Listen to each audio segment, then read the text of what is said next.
Hi, I'm Brigadier General Retired Peter Jones, and I have the pleasure of being the President and COO of the National Infantry Museum Foundation.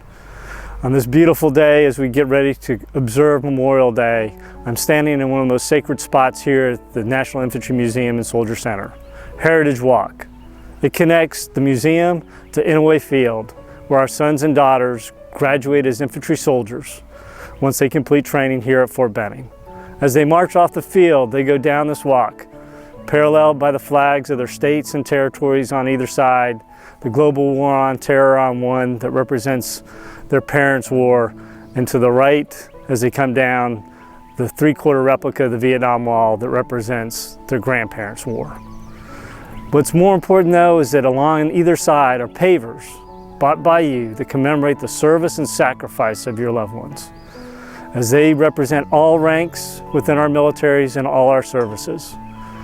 And this year, we will commemorate and place more pavers as we do twice a year, both at Memorial Day and Veterans Day. But today, I'd like to take you behind the curtain so you can see how these beautiful mementos of your loved one's service are made and in place here at the National Infantry Museum. After you place an order and tell us what you want etched on your paver, we send it to Brick Sculptures by Cannon, located just across the river in Phoenix City, Alabama. The company gets its granite from Elberton, Georgia, one of the largest granite quarries in America. Cannon types the information into its computer, and then a vinyl sheet is printed. It's carefully cut around the printed lines. Those vinyl sheets then come back to us for proofing. If it is correct, it does go back to a technician who affixes it to a blank 8x4 granite paver. It then goes into the engraving machine, and when it's done, the technician carefully removes the vinyl. All of the newly engraved pavers are then packed up and delivered to the museum. We temporarily arrange them on Heritage Walk, taking care to place family members and unit pavers together. With numbers assigned to each paver, a layout template is made, which we give to the bricklayer for installation.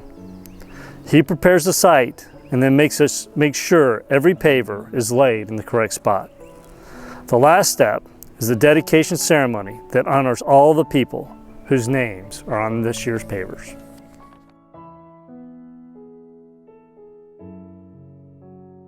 And that brings us to today, Memorial Day, as we celebrate the service and sacrifice of all members of the armed forces who paid the ultimate sacrifice in defense of our freedoms. We thank you for coming and spending this day with us virtually as we commemorate their lives, their service, and their sacrifice.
Hello friends of the National Infantry Museum. On this Memorial Day, we would like to remember all those that have been lost in a time of prayer. If it's your tradition, would you please join me in a word of prayer as I pray. Almighty and everlasting God, on this Memorial Day at the National Infantry Museum, we remember and give thanks for those who have given their lives in the service of our great nation. As we walk through these galleries of historical legacy and the last 100 yards, reminding us of brothers and sisters in arms, we are also reminded today of Jesus' words, as recorded by his best friend John in the Gospel, that there is no greater love than to give one's life for his fellow man. These honored warriors of our nation gave the most precious gift they had, life itself, for loved ones and neighbors, for comrades and country, and for each one of us. In this current fight against the global pandemic, we are reminded today, as we reflect on the legacy before us and the future ahead, of our common brotherhood and ethos as professionals, remaining faithful to a code of duty, honor, country, and the warrior to our left and right. O Lord, help us to honor these memories and to never forget that freedom involves sacrifice and sacrificial love for our common man. May those of us who stand together today continue the legacy and honor the sacrifice of those who have gone before us. Help us, Lord. Give us strength to maintain peace, liberty, justice, and freedom for all we serve. I ask these things in the name of the Father, and the Son, and the Holy Spirit. Amen. Good morning, and welcome to your National Infantry Museum. This paver dedication ceremony is unique. While we wish we were able to have all of you here for the paver dedication ceremony, the COVID-19 pandemic has forced us to take certain safety precautions. The museum is following the guidelines set forth by Governor Brian Kemp and the Center for Disease Control, which is why we are bringing this to you virtually. Today is Memorial Day, a day set aside to pause, to reflect, to remember, and give special honor and thanks to those who've made the ultimate sacrifice to preserve the freedoms we so enjoy in this country. This year, we also mourn those we've lost to COVID-19, especially those in the veteran community. And as every day, we remember our Gold Star families who are always in our hearts.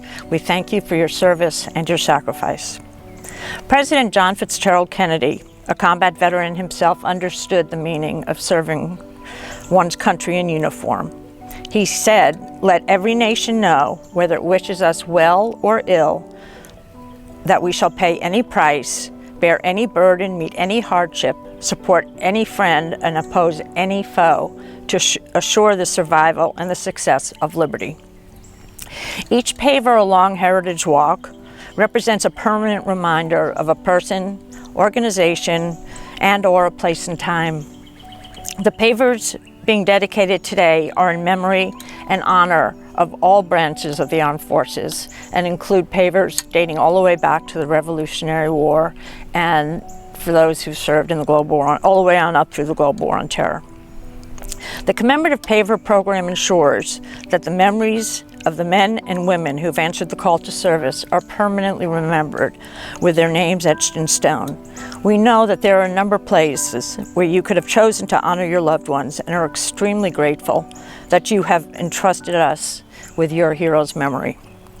We hope you will have a chance to visit Heritage Walk to see your loved one's name etched in stone. I'd like now to welcome National Infantry Foundation President, Brigadier General Retired, Pete Jones. Thank you, Eileen. Appreciate your remarks. We all wish we could be celebrating a normal Memorial Day, getting ready for barbecues, going out on the lake, and being with friends and families. But with the pandemic, it's a little bit different. But one thing should be normal today, and that is that we take time to reflect and remember the service and sacrifice of the soldiers, sailors, airmen, and Marines who have made the ultimate sacrifice and gave their lives in support of our nation and have provided us our freedoms that we enjoy today. Those stories are embedded in our pavers, and I'd like to share with you 3 of those stories of pavers that we have dedicated today. Timothy Bulliard, a member of the 1st Security Force Assistance Brigade here at Fort Benning, Georgia, entered the Army right after graduation from Grafton High School in West Virginia in 1994.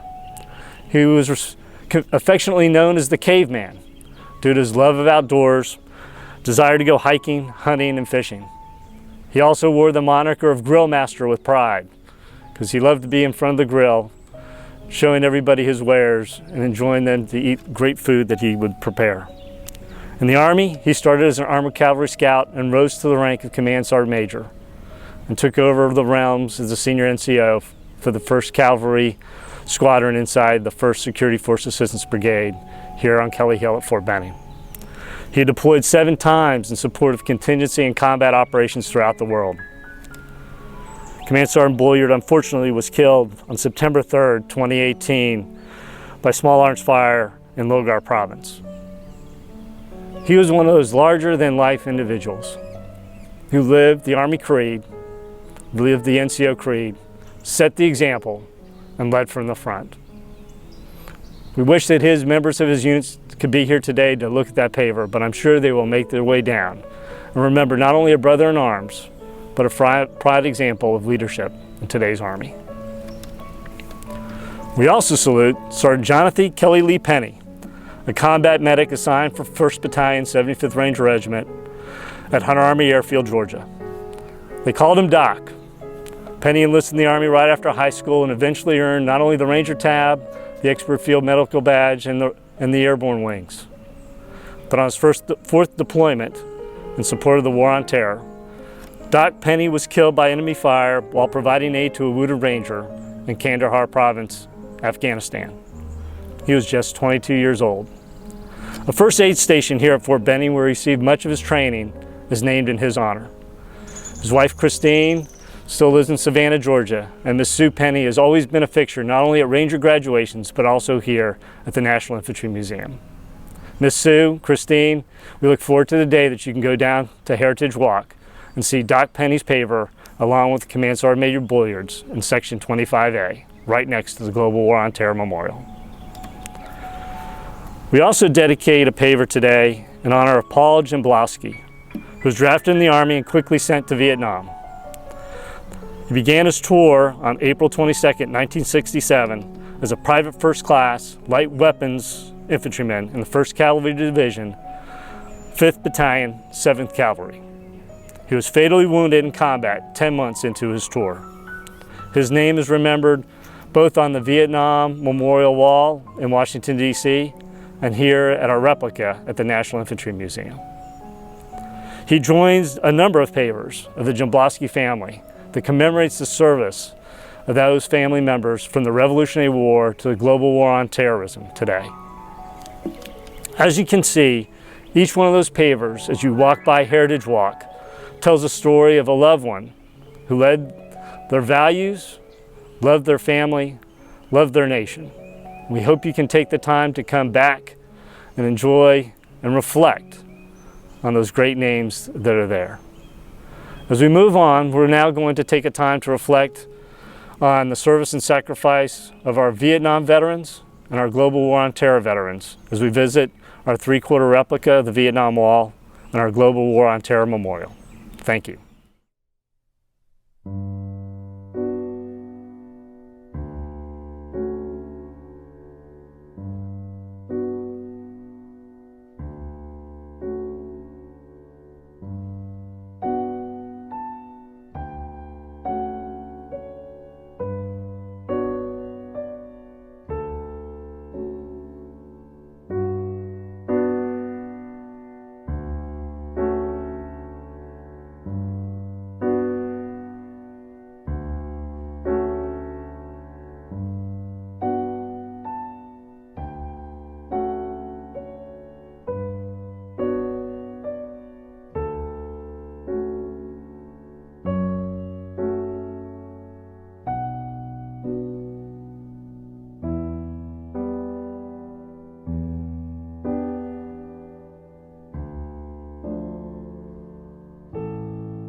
I'm Rob Chapa, infantryman, former chief of infantry, and president of the National Infantry Association. I remember Staff Sergeant Jesse L. Williams of Santa Rosa, California. Son, brother, father, husband, infantryman, sniper. Killed in Iraq in the city of Bakuba. That's who I remember. It's been 54 years. People will ask me, do you still remember these guys after all that time? Yes, I do. I remember them as if it were yesterday. I'm remembering today, on this Memorial Day, Bernice Hollingsworth. We called him Holly. He was infantry, and he was also a door gunner on my Huey gunship. Larger than life. Physically, to look at him reminds you of a NFL linebacker. But a heart as big as gold, a gentle giant, but when it came to battle, he was a ferocious warrior. He had a beautiful voice, and he would sing all the time. In the evenings, if he could, he would sing, and when he finished, there was not a dry eye in the troop. Vernon Holloway, killed in action April 18th, 1967. 20 years old, 53 years ago. Memorial Day is a day to remember those who gave their lives in the defense of our country.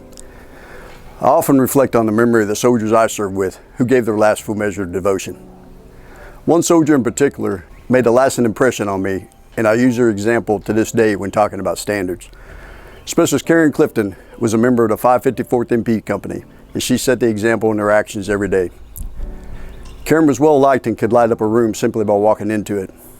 Specialist Clifton was killed in action on 21 June 2007 while coming to the aid of soldiers of Task Force 126 Infantry, Blue Spaders. Karen is memorialized on Panel 7 of the Global War on Terrorism Memorial at the National Infantry Museum. Who do you remember? As we come towards the closing of today's Memorial Day observance, and we keep those who have perished in the fight for freedom in our thoughts and prayers, we also need to remember those that still carry on, and that is our Gold Star family members. Here at the National Infantry Museum, we rededicate our Global War on Terror Memorial every year, since that is now our longest continuous conflict. This year, we'll add names that bring the death toll over 7,000. So as we close this ceremony, I'd like you to reflect on the challenges, trials, and tribulations of those Gold Star family members as they wrestle with the loss of a loved one and keep their name alive. You know, tonight we're on the eve of engraving and unveiling 96 new names on our granite panels. Inside each one of those names is a story. There's a story that only many of you can tell. We picked this day so that you, Gold Star families, can know that this Saturday belongs to you. The Gold Star community is thankfully small, but amazingly mighty. Together we heal, together we grow, and together we understand the dangers of war. When I walked in the room, they knew that my life had changed forever. In the Army, we love to talk about lessons learned, and I learned that I could either be bitter or grateful, but I couldn't be both. So instead of being bitter about my circumstances, I chose and continue to choose to be grateful for the time that I was able to spend with Ryan. Each died for a cause he considered more important than his own life. Let us pledge to do our utmost to carry out what must have been their wish, that no other generation will have to share their experiences and repeat their sacrifices. When a soldier, sailor, airman, or Marine falls in battle, the impact of their loss is not just felt by the immediate family. The impact is felt across generations.